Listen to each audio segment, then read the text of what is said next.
Hello students, welcome back.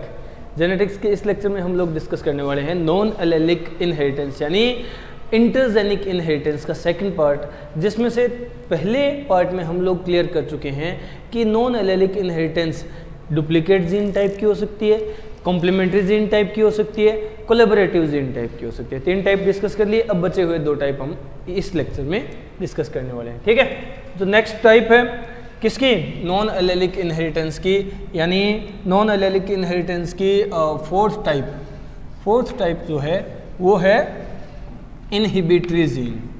Inhibitory gene clear है।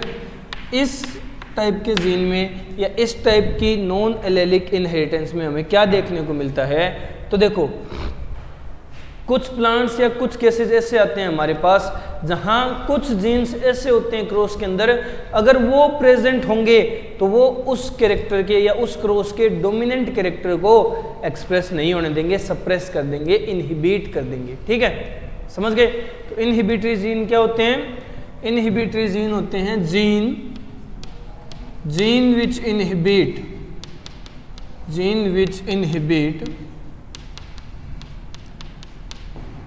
inhibit the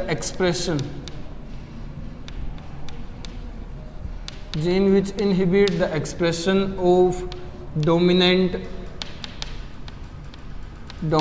character। अगर कोई present है इनहिबिटरी जीन तो वो डोमिनेंट कैरेक्टर को एक्सप्रेस नहीं होने देगा उस क्रॉस के अंदर। ठीक है, अब ये कोई भी जीन हो सकता है, कोई भी जीन इनहिबिटरी जीन हो सकता है। ठीक है, वो जो क्वेश्चन देगा बनाने वाला उस पर डिपेंड करता है कि वो किस तरह से क्वेश्चन फ्रेम करेगा। ठीक है, अगर एग्जांपल लेकर के डिस्कस करना हो तो हम एग्जांपल लेंगे, हम एग्जांपल ले रहे हैं leaf colour in rice plant में लीफ का जो कलर होता है ना, उसका एग्जांपल ले रहे हैं हम लोग। ठीक है, उसमें इनहिबिटरी जीन की एक्सप्रेशन देखेंगे। देखो क्या होता है, राइस प्लांट का लीफ कलर 2 ट्रेट शो करता है, यानी 2 तरह के कलर हो सकते हैं राइस प्लांट के लीफ के। एक है पर्पल, ठीक है, जिसको कैपिटल P से रिप्रेजेंट किया जाता है, और एक है ग्रीन, जिसको स्मॉल p से रिप्रेजेंट कर रहे हैं हम लोग। ठीक है, जिसको स्मॉल p से रिप्रेजेंट कर रहे हैं। अब देखो क्या होता है, अगर इनहिबिटरी जीन प्रेजेंट होगा, देखो मैं यहाँ रिप्रेजेंट कर रहा हूँ, अभी तो मैं इनहिबिटरी जीन को I से रिप्रेजेंट कर रहा हूँ। I जो जीन तुम्हें दिखेगा वो होगा इनहिबिटरी जीन क्रॉस के अंदर, इनहिबिटरी जीन। ठीक है, जो कैपिटल P टाइप के होंगे वो होंगे डोमिनेंट, और स्मॉल p टाइप का रेसेसिव। कैपिटल P तो है डोमिनेंट और स्मॉल p है रेसेसिव। अब इन्हीं जो जीन है इन्हीं की क्रॉस करवाएंगे, तब हमें पता चल जाएगा कि किस तरह से रिप्रेजेंट होता है या किस तरह से इनहिबिटरी जीन अपना काम करता है। ठीक है, समझ गए। अब ये मैंने जीन का है, फिर भी एक सिंगल से रिप्रेजेंट किया है, तो वो तुम लोग डबल कर सकते हो, कोई दिक्कत नहीं है उसकी। समझ गए। अब क्रॉस करवाएंगे हम लोग, तो पहले हम कंडीशन कैसी ले रहे हैं, जस्ट हम पेरेंट लेकर के चल रहे हैं। किस टाइप के, हम पेरेंट लेंगे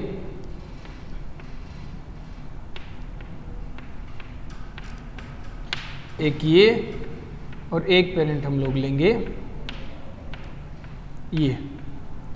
तो ये किस टाइप का पेरेंट होगा, इस पेरेंट का कलर क्या होगा, लीफ का पर्पल, क्योंकि डोमिनेंट क्या है, यहाँ डोमिनेंट एलील प्रेजेंट है, जबकि इनहिबिटरी जीन वाली एलील रेसेसिव है। ठीक है, यहाँ ये कैपिटल में है और ये स्मॉल है, तो ये सिर्फ डोमिनेंट कैरेक्टर के एक्सप्रेशन को रोकती हैं, रेसेसिव कैरेक्टर के एक्सप्रेशन को नहीं रोकती। तो ये पेरेंट कैसा होगा, ये ग्रीन कलर का होगा, इसमें लीफ ग्रीन कलर के होंगे। ठीक है, क्रॉस करवाओ, क्रॉस करवाने से क्या मिलेगा, क्रॉस करवाने से जो रिजल्टेंट बनेगा, जो F1 इंडिविजुअल हमें मिलेगा वो कैसा होगा, capital I small I, capital P small P, capital P small P.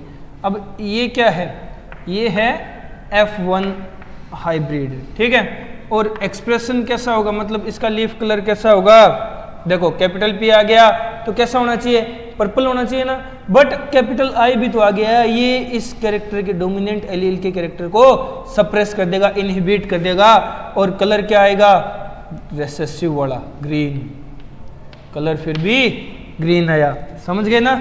यहाँ क्लियर हो रहा है इनहिबिटरी जीन। अब और इसका रेशियो देख लेते हैं क्या आएगा। इस F1 की करवाते हैं सेल्फिंग, F1 की करवाएंगे सेल्फिंग, तो देखो capital I small I, capital P small P, cross में capital I small I, capital P small P, ठीक है। क्रॉस करवाएंगे दोनों का क्रॉस करवाएंगे तो देखो क्या इंडिविजुअल्स मिलेंगे हमें, रिजल्ट क्या मिलेगा या रिजल्टेंट क्या मिलेंगे। देखो यहाँ एक तो आएगा कैपिटल आई कैपिटल पी, एक आएगा कैपिटल आई स्मॉल पी, एक आएगा स्मॉल आई कैपिटल पी, एक आएगा small I small P.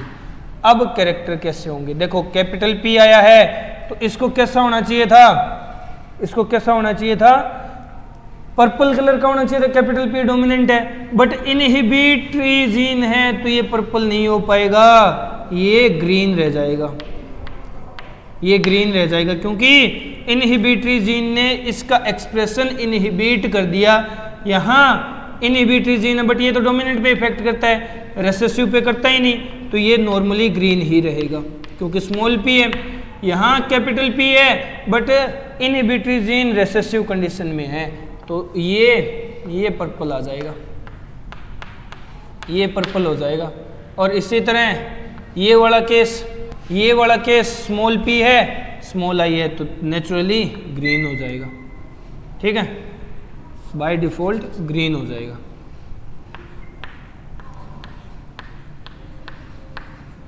By default green हो जाएगा।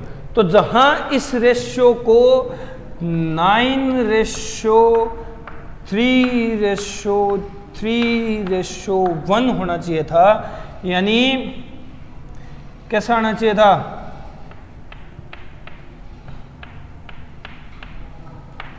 ये जो रिजल्ट हमें मिला है इसको इस तरह से शो होना चाहिए था 9:3:3:1 में। तो ये कैसा रिप्रेजेंट हुआ है, किस तरह से शो हुआ है, हमें क्या चेंज आया है, चेंज ये आया कि ये कैरेक्टर भी ग्रीन हो गया, ये कैरेक्टर भी ग्रीन हो गया, यहाँ भी ग्रीन रिप्रेजेंटेशन मिली है ना, हमें ग्रीन एक्सप्रेशन मिली है, यहाँ पर्पल मिला है और यहाँ फिर से ग्रीन एक्सप्रेशन। अब देखो रिजल्ट क्या हुआ, ये 9:3:3 से चेंज होकर के 1 2 3 3 तो ग्रीन आ गए, यानी 9 + 3 + 1 तो ये 13:3। रिजल्ट क्या मिला है हमें, 13:3 का रिजल्ट मिला है। तो देखो इनहिबिटरी जीन के एक्सप्रेशन में जो फिनोटाइपिक रेशियो आएगा वो क्या होगा, 13:3, और यही रेशियो याद रखना है जिस पर क्वेश्चन आएंगे। हमने तो आसानी से क्वेश्चन बना लिया, आई रख करके कंफ्यूजन नहीं हुआ। क्वेश्चन वाले का तो काम ही कंफ्यूज करने का है, तो डेफिनेटली वो आई तो देगा नहीं।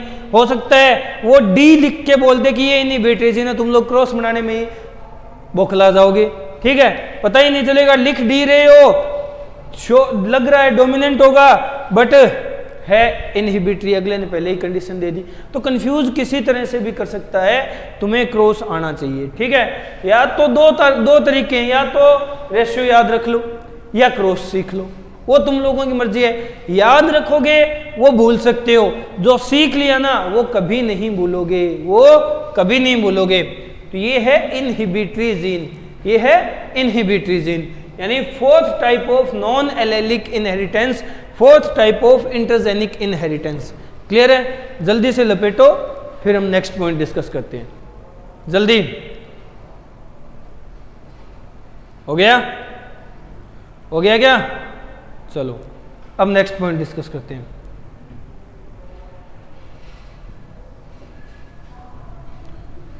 अब नेक्स्ट पॉइंट डिस्कस करना है,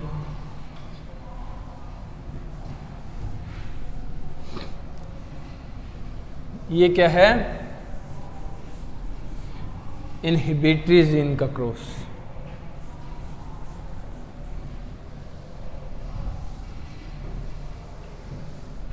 इनहिबिटरी जीन का क्रॉस, क्लियर है।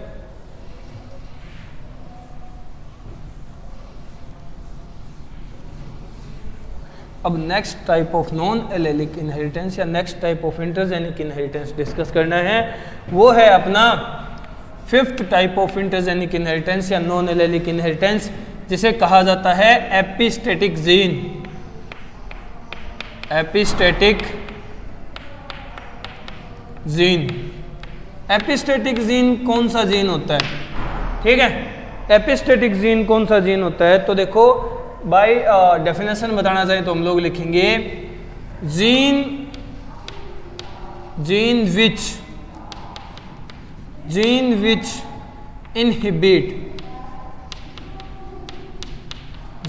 inhibit the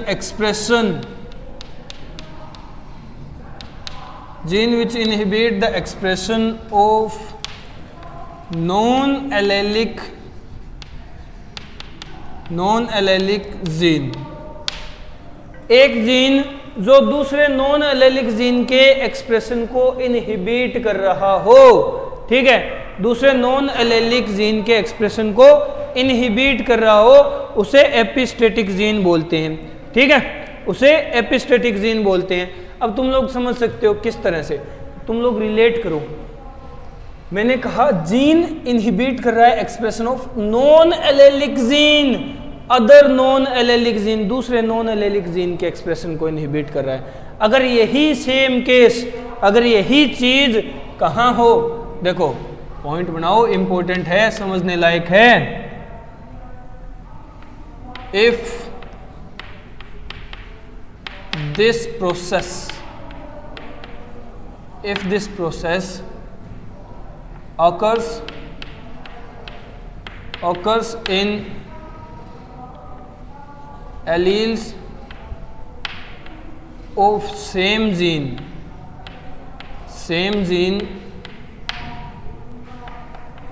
it is known as इसे क्या कहा जाएगा, इसे कहा जाएगा डोमिनेंस, और उस जीन को कहा जाएगा डोमिनेंट जीन। क्लियर है। अगर यही सेम केस सेम जीन के दो एलील्स के बीच में, यानी एक ही जीन की दो एलील में से एक एलील दूसरे एलील के एक्सप्रेशन को रोक दे और खुद को एक्सप्रेस कर दे, तो हम लोगों ने क्या कहा था, लॉ ऑफ डोमिनेंस, याद है ना। तो ये लॉ ऑफ डोमिनेंस यानी डोमिनेंस होगा, ठीक है। यही चीज अगर दो अलग अलग जीन की एलील के बीच में हो रही हो, यानी एक जीन की एलील दूसरे जीन की एलील के एक्सप्रेशन को रोक दे, इनहिबिट कर दे, तो ये क्या होगा, ये क्या होगा, एपिस्टेटिक जीन कहलाएगा, ठीक है, एपिस्टेटिक जीन कहलाएगा। इसको थोड़ा आसान करने के लिए मैं यहां एक और वर्ड ऐड कर देता हूं, inhibit the expression of other non allylic gene, confuse नहीं होगे, other non allylic gene, other non allylic gene, दूसरे नॉन एलेलिक जीन के एक्सप्रेशन को रोक दे तो एपिस्टेटिक जीन कहलाता है, ठीक है। अब देखो, अब एपिस्टेटिक जीन तो तुम लोग समझ रहे होगे क्या होगा, मैं यहां नोट डाउन कर देता हूं एपिस्टेटिक जीन। एपिस्टेटिक जीन, दो तरह के जीन देखने को मिलते हैं हमें एपिस्टेसिस में, एक तो एपिस्टेटिक जीन, दूसरा हाइपोस्टेटिक जीन। हाइपोस्टेटिक जीन, एक तो एपिस्टेटिक जीन और एक हाइपोस्टेटिक जीन। अब देखो ये दोनों किस तरह से होंगे या क्या होंगे। एपिस्टेटिक जीन तो होगा जो एक्सप्रेस हो जाएगा, ठीक है, जो एक्सप्रेस होगा यानी खुद को एक्सप्रेस करेगा वो जीन, और जिसको सप्रेस कर देगा, जो सप्रेस्ड हो जाएगा, जो सप्रेस्ड हो जाएगा, ठीक है, वो हाइपोस्टेटिक जीन।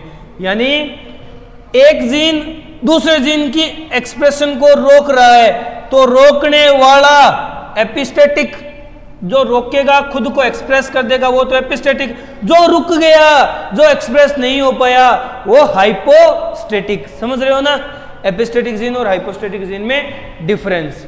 अब देखो, अब अगर एपिस्टेटिक जीन की बात हो, एपिस्टेटिक जीन की बात हो तो एपिस्टेटिक जीन दो तरह का होता है। एपिस्टेटिक जीन दो तरह का होता है, क्योंकि जीन है, जीन की दो एलील होंगी, जीन की दो एलील होंगी। एक तो होगी डोमिनेंट एलील, एक तो होगी डोमिनेंट एलील, एक होगी रिसेसिव एलील,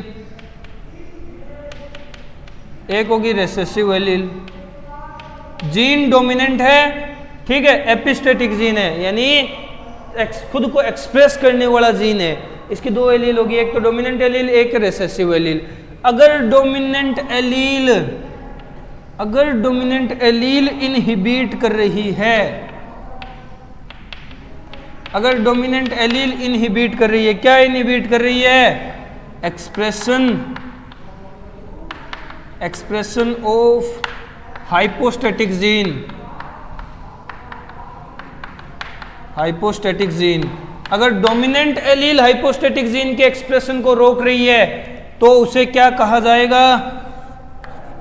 ठीक है, उस एपिस्टेसिस को क्या नाम दिया जाएगा? या फिर जो रिसेसिव एलील है वो रोक रही है, वो क्या कर रही है? इनहिबिट कर रही है। क्या इनहिबिट कर रही है? Expression of hypostatic gene, hypostatic gene. तो उस एपिस्टेसिस को क्या कहा जाएगा?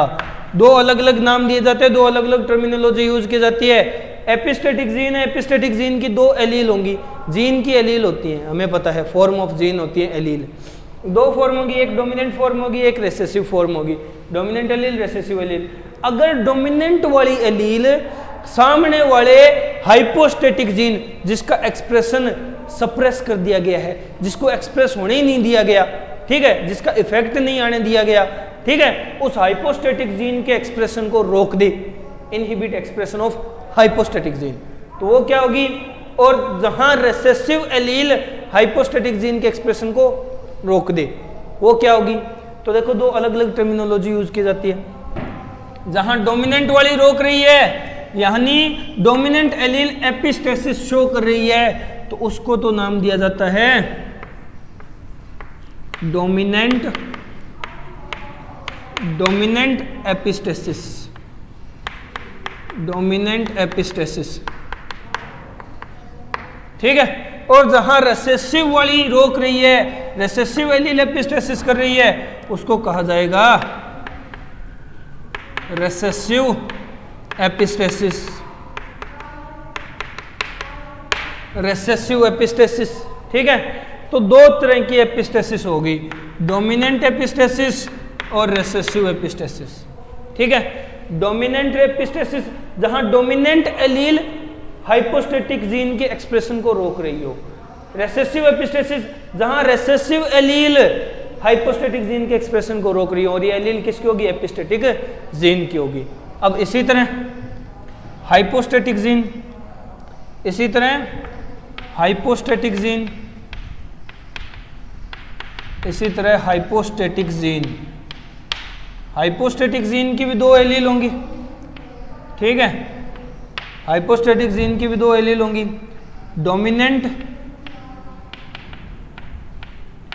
डोमिनेंट एलील और रेसेसिव एलील, और रेसेसिव एलील। क्लियर है? ये होगी बात हाइपोस्टैटिक जीन की। तो देखो, हाइपोस्टैटिक जीन में हम एपिस्टेसिस ही देख रहे हैं, जबकि अगर हम डिटेल में जाएंगे ना तो हमको हाइपोस्टेसिस भी देखने को मिलेगी, हमें हाइपोस्टेसिस भी देखने को मिलेगी। जैसे एपिस्टेसिस दो टाइप की, रेसेसिव एपिस्टेसिस, डोमिनेंट एपिस्टेसिस, उसी तरह हाइपोस्टेसिस भी दो टाइप की होगी, डोमिनेंट हाइपोस्टेसिस और रेसेसिव हाइपोस्टेसिस, बट वो हमारे सिलेबस में है ही नहीं, तो हम उसे डिस्कस नहीं करेंगे। यहाँ इतना ही समझ लो, इसकी भी दो, इस जीन की भी 2 एलील होती है, इस जीन की भी 2 एलील होती है। ठीक है, समझ गए ना।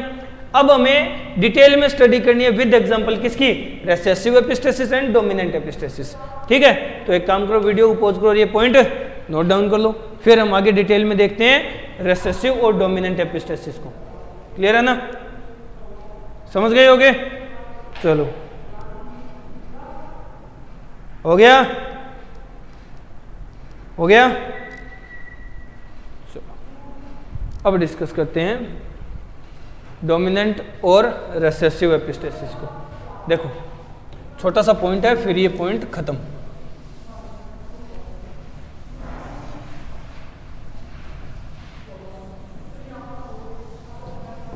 एपिस्टेसिस को समझो। एपिस्टेसिस में क्या होता है, एक जीन होता है जिसे एपिस्टेटिक जीन बोला जाता है। वो जीन क्या करता है, वो अपने साथ वाले दूसरे जीन की एक्सप्रेशन को रोक देता है। ठीक है, यानी इंटरजेनिक डोमिनेंस कह सकते हो तुम इसे। अगर एक टर्म मैं अपनी तरफ से देना चाहूँ ना, तो डोमिनेंस तो इंट्राजेनिक होती है, मतलब एक ही जीन के अंदर 2 एलील डोमिनेंस शो कर रही हूँ, कैरेक्टर्स को एक्सप्रेस और सप्रेस कर रही हूँ। जब 2 अलग अलग जीन की एलील आपस में कैरेक्टर को एक्सप्रेस और सप्रेस कर रही हूँ, तो वो होता है, अगर मैं मेरी टर्मिनोलॉजी में कहूँ तो इंटरजेनिक डोमिनेंस। ठीक है, यानी एपिस्टेसिस। तो देखो एपिस्टेटिक जीन वो होगा जो अपने साथ वाले जीन की एलील को एक्सप्रेस नहीं होने देगा। ठीक है, अब हम बात कर रहे थे 2 तरह की एपिस्टेसिस। ठीक है, 2 तरह की एपिस्टेसिस। पहली एपिस्टेसिस है डोमिनेंट एपिस्टेसिस। ठीक है, dominant epistasis.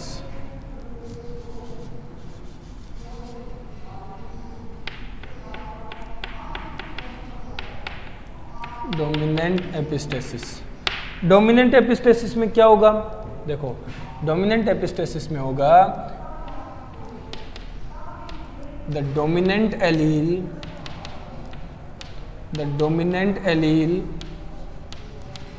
of epistatic gene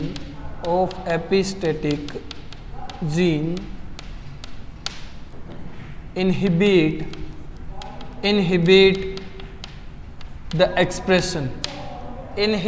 the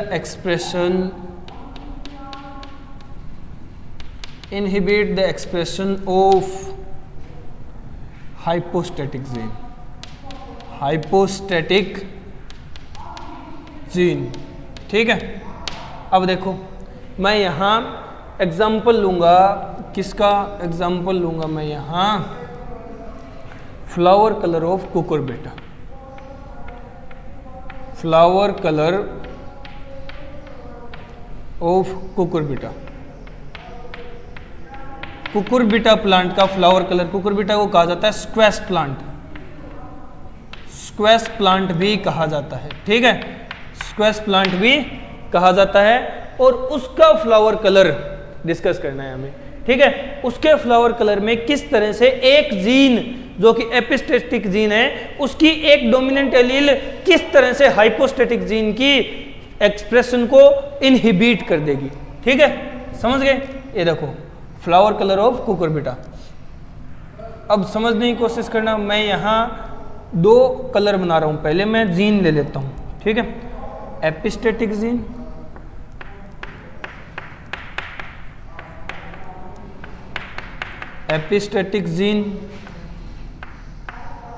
clear है। एपिस्टेटिक जीन क्या करेगी, एपिस्टेटिक जीन की 2 एलील। ठीक है, एपिस्टेटिक जीन की 2 एलील, एक डोमिनेंट होगी एक रेसेसिव होगी। ठीक है, इस साइड में ले रहा हूं हाइपोस्टेटिक जीन, हाइपोस्टेटिक जीन, उसकी 2 एलील, एक डोमिनेंट एक रेसेसिव।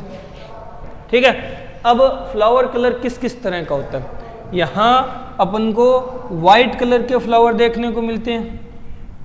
ठीक है, समझ गए। येलो कलर के फ्लावर देखने को मिलते हैं। ठीक है, और ग्रीन कलर के फ्लावर देखने को मिलते हैं। समझ गए? तो देखो ये डोमिनेंट है वाइट वाली, यहाँ येलो वाली डोमिनेंट है, ग्रीन वाली रेसेसिव है। अब देखो इसकी बात हम करेंगे नहीं, क्योंकि ये तो क्या है, एपिस्टेटिक जीन की रेसेसिव एलील, हमें जरूरत ही नहीं। हम तो किसकी बात करें, डोमिनेंट एपिस्टेसिस, जहां डोमिनेंट एलील की बात होगी। डोमिनेंट एलील क्या करेगी, डोमिनेंट एलील इसके कैरेक्टर को भी इनहिबिट करेगी और इसके कैरेक्टर को भी इनहिबिट करेगी। ठीक है, इसके कैरेक्टर को भी क्या करेगी, इनहिबिट, और इसे भी इनहिबिट करेगी। ठीक है, दोनों के कैरेक्टर को इनहिबिट करेगी क्या, dominant allele of epistatic gene.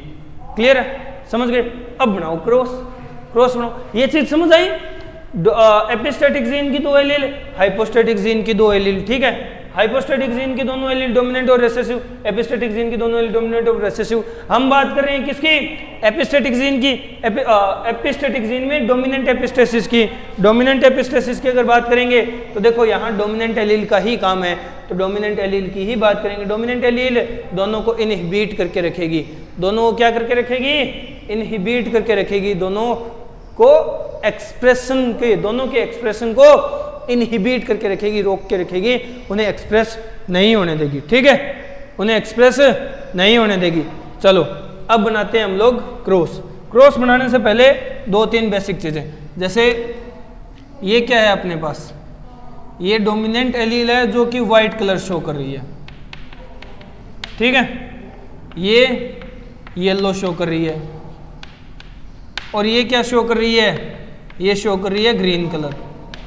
ठीक है, अब इन्हीं का क्रॉस बनाना है हमें, इन्हीं कलर से। ये क्या है, flower colour of Cucurbita squash plant. Squash plant Cucurbita का फ्लावर कलर है ये। ठीक है, कुकुरबिटा प्लांट का फ्लावर कलर है, और यही है जिनका हमें क्रॉस बनाना है। अब क्रॉस बनाते वक्त देखो हम किस तरह के पेरेंट लेंगे। क्रॉस बनाते वक्त हम लेंगे प्योर पेरेंट। ठीक है, क्रॉस बनाते वक्त हम लेंगे प्योर पेरेंट।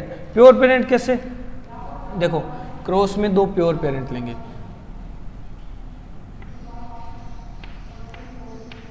दोनों की डोमिनेंट हाइपो की एपिस्टेटिक की भी और हाइपोस्टेटिक की भी।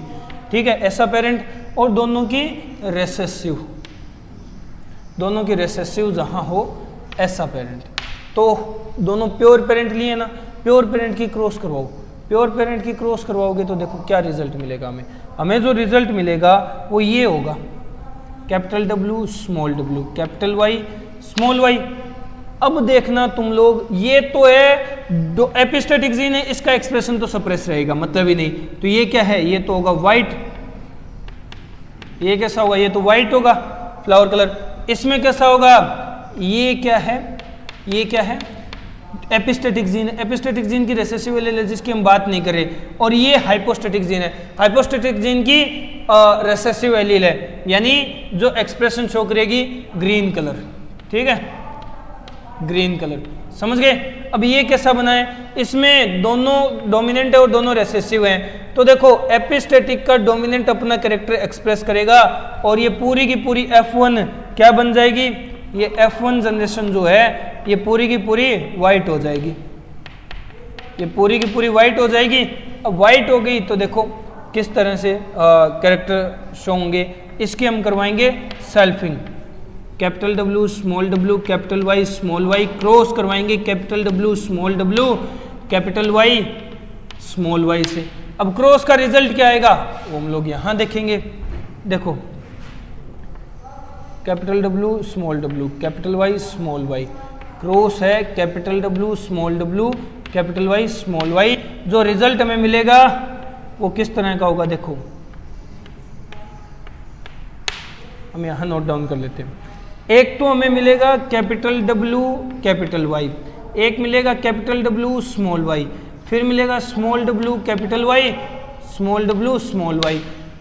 अब ये किस तरह का एक्सप्रेशन देंगे, क्या एक्सप्रेशन शो होगा, मतलब इनका फिनोटाइप कैसा आएगा।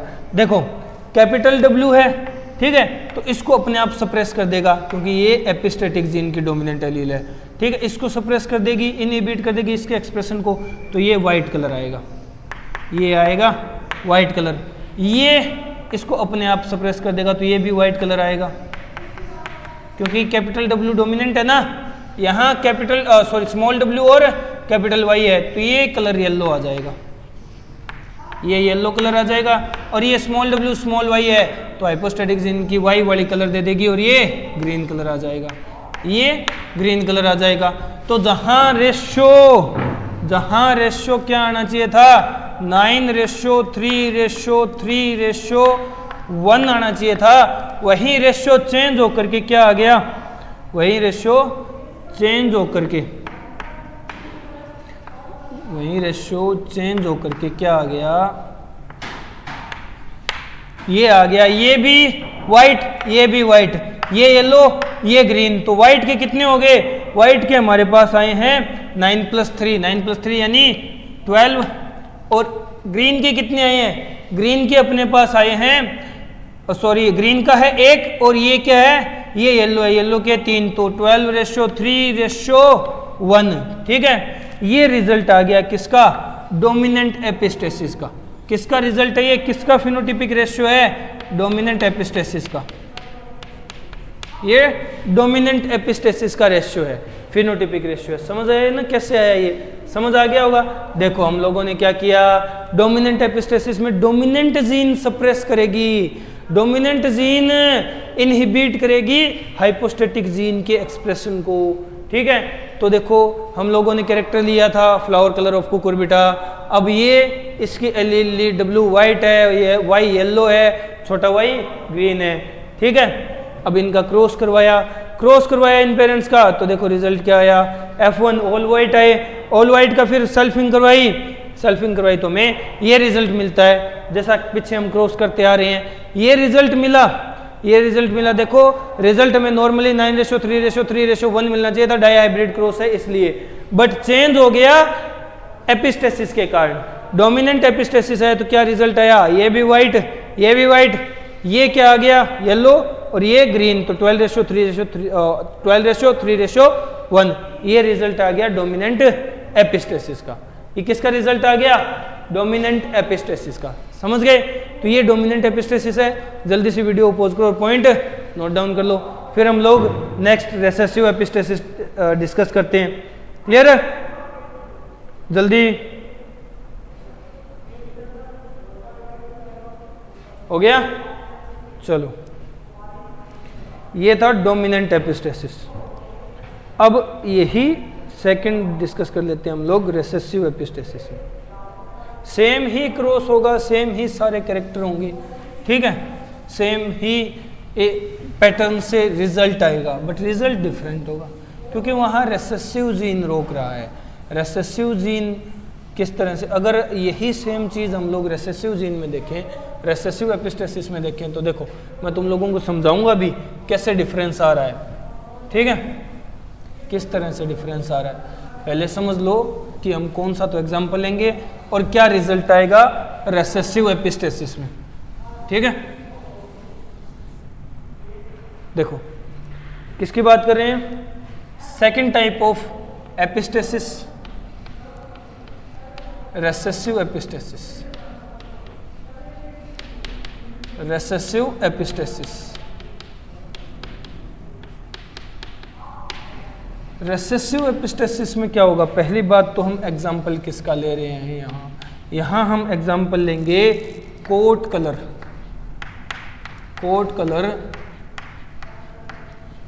ऑफ माइस, और उसका रिजल्ट क्या मिलेगा हमें, रिजल्ट हमें मिलेगा 9:3:4। ठीक है, 9:3:4। 9 वाले क्या है, 3 वाला कैसा कलर है और 4 वाला कैसा कलर है। 9 वाला जो कलर है वो क्या है, अगौटी कलर है, यानी ब्राउन कलर है। 3 वाला जो कलर है वो है ब्लैक कलर है, और 4 वाला कलर है अल्बिनो, यानी वाइट अल्बिनो कलर। ठीक है, ये रिजल्ट मिला। अब ये कैसे मिला, तो इसकी बात नहीं कर रहे हम लोग, पीछे जो अभी डोमिनेंट एपिस्टेसिस की है वहीं से देखते हैं। तुम लोगों को समझाने के लिए बता रहा हूँ, जस्ट समझाने के लिए। जैसे ये 9:3:3:1 ये हमारा जनरल रेशियो है। ठीक है, रिजल्ट क्या आया था, capital W capital Y, capital W small y small w, small w capital Y, small w small y। Result क्या आया था? ये डोमिनेंट एपिस्टेसिस का रिजल्ट था 12:3:1। ठीक है। अब रेसेसिव एपिस्टेसिस हो, रेसेसिव एपिस्टेसिस हो तो देखो जहां रेसेसिव एलील होगी वो दूसरी जो हाइपोस्टेटिक जीन है उसके कैरेक्टर को क्या कर देगी? उसके कैरेक्टर को इनहिबिट कर देगी। तो यहाँ तो रेसेसिव है नहीं तो एज इट इज आ जाएगा। ठीक है, एज इट इज आ गया 9। ठीक है, यहाँ रेसेसिव है नहीं, यहाँ रेसेसिव है नहीं तो एज इट इज आ गया 3।